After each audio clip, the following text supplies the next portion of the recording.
अखिल विश्वाला शांतीचा संदेश देणारे महाकारुणी तथागत भगवान बुद्ध, विश्वभूषण भारतरत्न परमपूज्य बोधिसत्व डॉक्टर बाबासाहेब आंबेडकर, क्रांती ज्योतिबा महात्मा ज्योतिबा फुले, आरक्षणाचे जनक छत्रपती शाहू महाराज,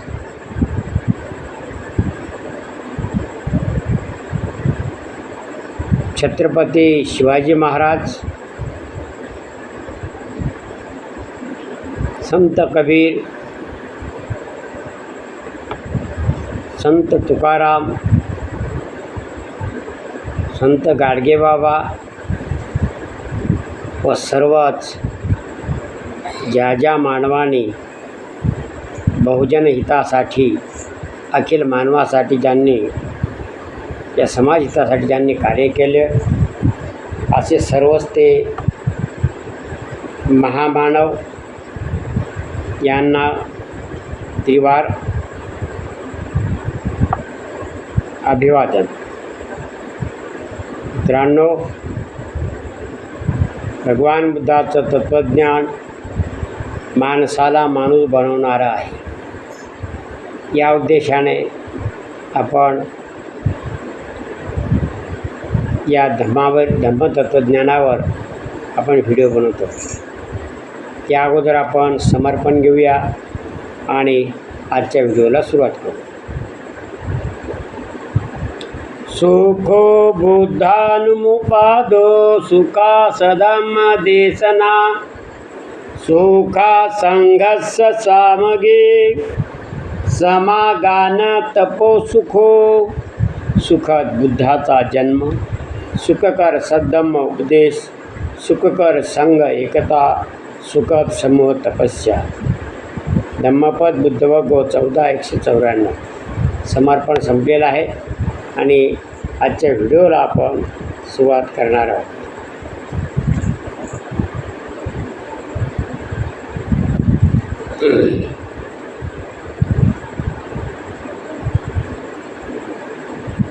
काल आपण अनात्म, दुःख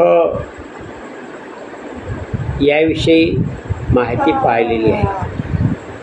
आज आपण भगवान बुद्धाचं तत्त्वज्ञान शिकत असताना किंवा आत्मसात करत असताना त्रिशरण, प्रथमतः त्रिशरण, नंतर पंचशील, नंतर अष्टशील, नंतर 10 पारामिता, असं टप्प्याटप्प्यानं हे ज्ञान शिकावं लागतं. तरच तो माणसाला भगवान बुद्धाचा धम्म कळतो. धर्म आणि धम्म याच्यामध्ये जमीन आसमानचा फरक आहे. धम्मामध्ये तत्त्वज्ञान पाळावं लागतं, आचरणात आणावं लागतं. धर्मामध्ये फक्त त्याला वेगळ्या पद्धतीनं आचरल्या, अंधश्रद्धेनं पाळल्या जाते. इथं अंधश्रद्धेनं पाळायचं नसून इथं श्रद्धेनं पाळायचं असतं. इथे याचे परिणाम तुम्हाला विज्ञानाला धरून आहेत. म्हणून आपण 10 पारामिता काय आहे याविषयी आज आपण व्हिडिओ बनवणार आहे. तर 10 पारामिता म्हणजे मनाला पूर्णत्वाकडे नेणारे सद्गुण होत. 10 पारामिता म्हणजे माणसाच्या मनाला पूर्णत्वाकडे नेणारे सद्गुण होत.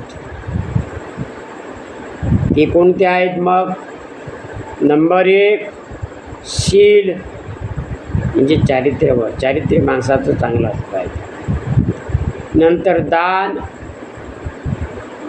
3 उपेक्षा, 4 नैष्क्रम्य, 5 वीर्य, 6 शांती, 7 सत्य, आणि 8 अधिष्ठान, 9 करुणा आणि 10 मैत्री. ह्या 10 पारामिता आहेत. आपण त्याला 10 पायऱ्या म्हणू. जर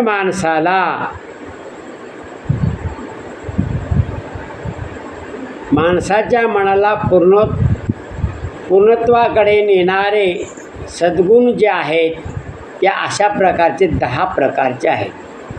ह्या 10 पायऱ्या चढून गेल्यावरच आपल्याला उच्च दर्जाचं ज्ञान मिळू शकते. जसं मुलगा पहिला वर्ग पास झाला की दुसऱ्या वर्गात टाकला जाते, दुसऱ्या वर्गात पास झाला तरच तिसऱ्या वर्गात, तिसऱ्या वर्गात पास झाला तर चौथ्या वर्गात, नाही का. असं हे शिक्षण आपण हे टप्प्याटप्प्यानं शिकत असतो. त्याचप्रमाणे भगवान बुद्धाच्या धम्मामध्ये सुद्धा याच पद्धतीनं टप्प्यानं जावं लागतं. इथं अंगावर कपडे कसे घातले, कपाळाला काही विभूती लावली काय, कपाळाला काही चंदन लावलं काय, कपाळाला काही टिळा लावला काय, अंगावर कपडे वेगवेगळ्या रंगाचे घातले काय, याला महत्त्व नसून माणसाच्या मनाला महत्त्व दिलेलं आहे. म्हणून ह्या 10 पायऱ्या चढून जाणे, या 10 पारामिता याला म्हणतात.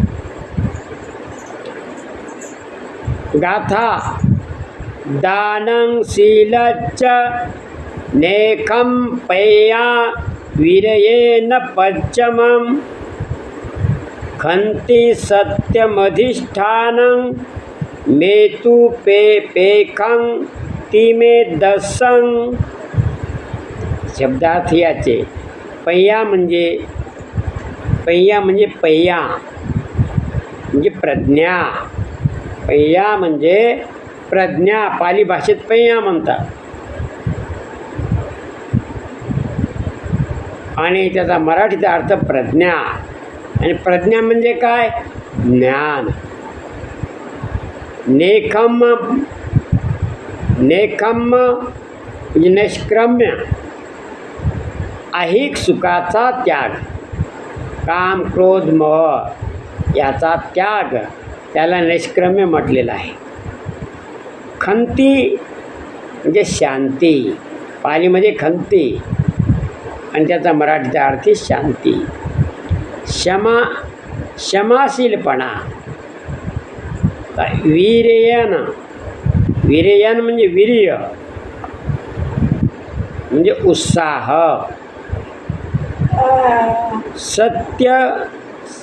सत्यम अधिष्ठान, सत्य अधिक अधिष्ठान म्हणजे निश्चय.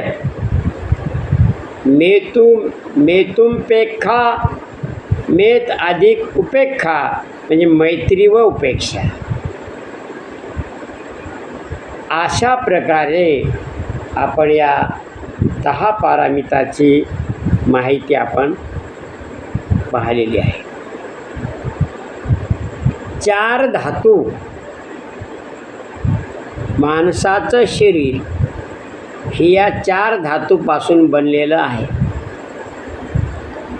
नंबर 1 पृथ्वी, नंबर 2 आप, नंबर 3 तेज, नंबर 4 वायू. हे 4 धातू आहेत.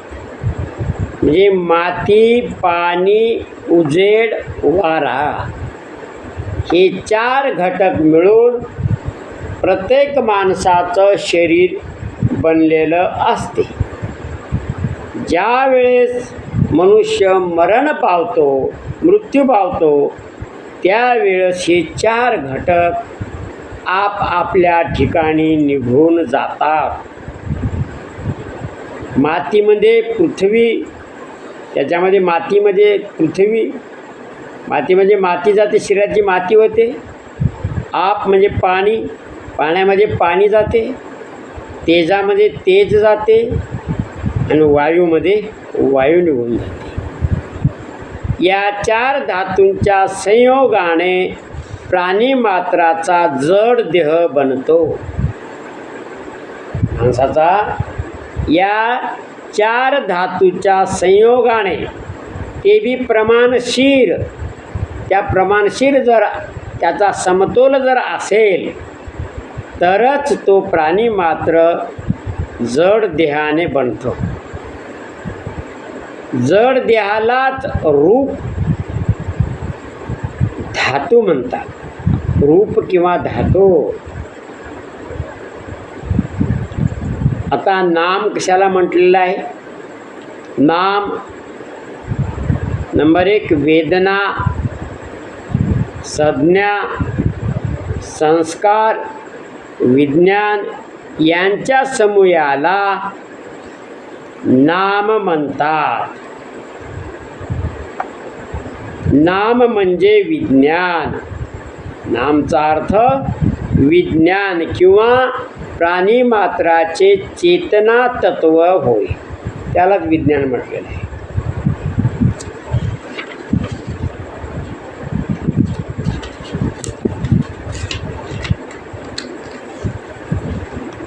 आता नाम व रूप, नाम व रूप याच्या परस्पर संयोगाने प्राणीमात्राचे जड व चेतन अस्तित्व निर्माण होते.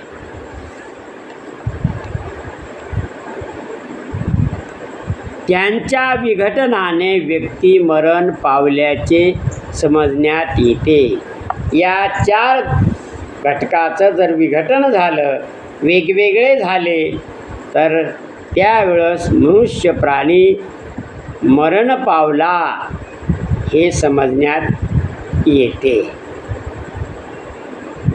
आता पंच उपदान स्कंद, पंच उपदान स्कंद म्हणजे आपण काय पाहिले? घटक पाहिले शरीराचे. आता पंच उपदान स्कंद कोणते आहेत ते बघूया. रूप, वेदना, संस्कार, संज्ञा, विज्ञान हे 5 उपदान स्कंद आहेत. 5 उपदान स्कंद आणि 4 घटक यांच्या संयोगाने नाम व रूप आकारास येते. आता 6 इंद्रिय त्याला षडायतने म्हणतात. त्याला काय म्हणतात? षडायतने. 6 इंद्रिय षडायतने. 6 इंद्रिय व त्यांचे विषय याप्रमाणे पुढील प्रमाणे आहेत. नंबर 1 चक्षु म्हणजे डोळे. रूप, या चक्षुनं डोळ्यानं काय? रूपाची रूप दिसते डोळ्यानं. त्याची क्रिया काय करते? पाहण्याची. चक्षु म्हणजे डोळे. चक्षुरूप म्हणजे डोळ्यानं, डोळ्याचं काम काय? पाहण्याचं आहे. कर्ण शब्द ऐकणे. नंबर 3 घ्राण नाक. गंध. आणि 4 जिव्हा, त्याचा रस चव कशी आहे ते सांगते जिव्हा. 5 त्वचा, माणसाची त्वचा स्पर्श केल्याला जाणवते. आणि 6 मन. मन त्याला धर्म विचार म्हणतात. अशा प्रकारे 6 इंद्रिय षडायतने आहेत. भगवान बुद्धाच्या धम्माचा केंद्रबिंदू माणूस आणि माणसाशी या जगातील नाते हा आहे. परत एकदा आपण ऐकूया. भगवान बुद्धाच्या धम्माचा केंद्रबिंदू माणूस आणि माणसाचे माणसाशी या जगातील नाते हा आहे, यालाच धम्म म्हटलेलं आहे. मानवी जीवनातील दुःखाचे अस्तित्व मान्य करणे आणि ते दुःख नष्ट करण्याचा मार्ग दाखविणे हा भगवान बुद्धाच्या धम्माचा पाया होय. आता तृष्णेचे 3 प्रकार आहेत. तृष्णेचे 3 प्रकार आहेत ते म्हणजे नंबर 1 कामतृष्णा, नंबर 2 भवतृष्णा, नंबर 3 विभवतृष्णा. हे अशा प्रकारचे 3 या तृष्णेचे प्रकार सांगितले आहे. अष्टांगिक मध्यम मार्गाचे पालन करून मानव दुःखापासून मुक्त होऊ शकतो. या अष्टांगिक मध्यम मार्गाचे पालन करून मानव दुःखापासून मुक्त होऊ शकतो. प्रज्ञाशील, करुणा व मैत्री हे 4 सद्गुण मानव जीवनातील सर्वश्रेष्ठ सद्गुण आहेत.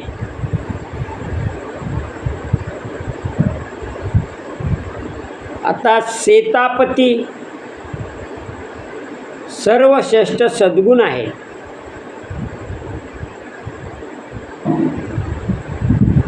सेतापती. नंबर 2 सकुतगामी, नंबर 3 अनागामी, नंबर 4 अरहत. ह्या निर्वाणाकडे जाणाऱ्या मार्गावरील 4 पायऱ्या आहेत. प्रज्ञा म्हणजे विपश्यना. प्रज्ञा म्हणजे विपश्यना प्राप्तीचा प्रयत्न. शील, समाधी, प्रज्ञा या क्रमाने करणे चांगले. स्त्रियांनाही निर्वाण पद मिळवण्याचा अधिकार आहे. भिक्खूप्रमाणे उपासकांनाही निर्वाण प्राप्त करता येते. पुढे काय म्हणतात? अत्तदीपभव. अत्तदीपभव म्हणजे आपला प्रकाशदाता दीपक आपणच व्हा. दुसरं कोणी तुमच्या घरात येऊन दिवा लावणार नाही.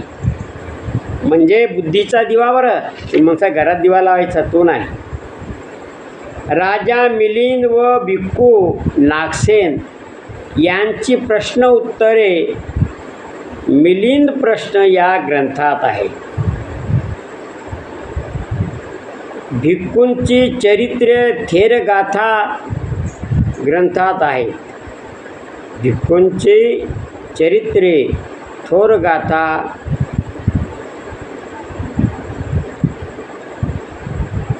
थेरगाथा ग्रंथात आहे. बौद्ध भिक्खूंची चरित्रे थिरीगाथा ग्रंथात आहे. धम्मपद ग्रंथ पाहून ब्राह्मणाने भगवद्गीता लिहिली. धम्मपद ग्रंथ पाहून ब्राह्मणाने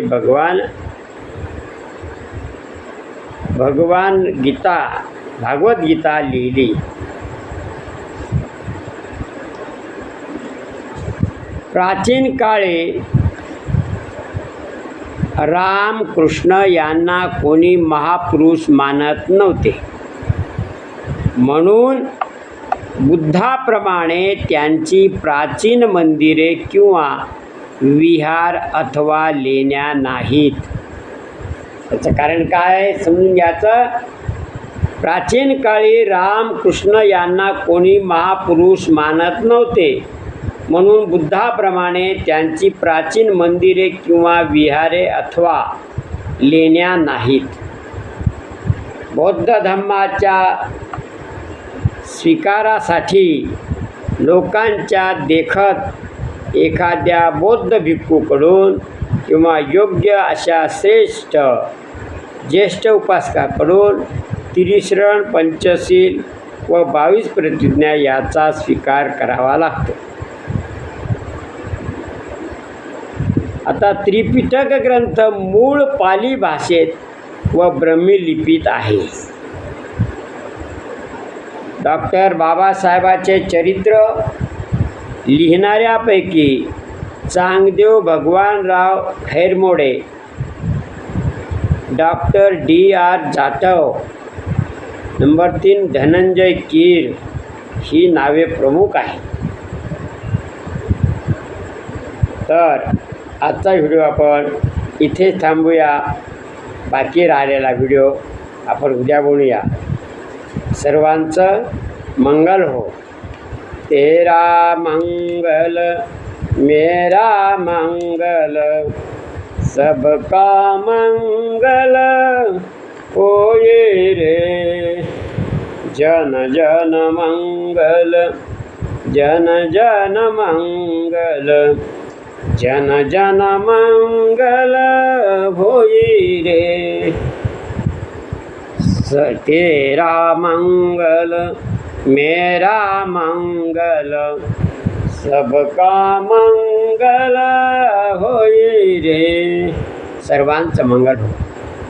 सर्व सबस्क्रायबर मित्र तसेच भगवान बुद्ध आणि त्यांचा धम्म या ग्रंथावरील व्हिडिओ सर्व पाहणारे चाहते मंडळी, कोण्याही जाती धर्मातले ते सर्व माझे मित्र, सर्वांना क्रांतिकारी जय भीम. बंधूंनो, भगवान बुद्धाचं तत्त्वज्ञान अखिल मानवाच्या हिताचा मार्ग असल्यामुळे आपण त्या ग्रंथावर त्या ज्ञानावर आपण व्हिडिओ बनवत असतो. म्हणून आपलंसुद्धा सर्वांचं मंगल हो ही तथागत चरणी आपण प्रार्थना करूया. आणि जय भीम, नमो बुद्धाय, जय संविधान. उद्या भेटूया दुसऱ्या व्हिडिओमध्ये. तोपर्यंत सर्वांचं मंगल. साधू साधू.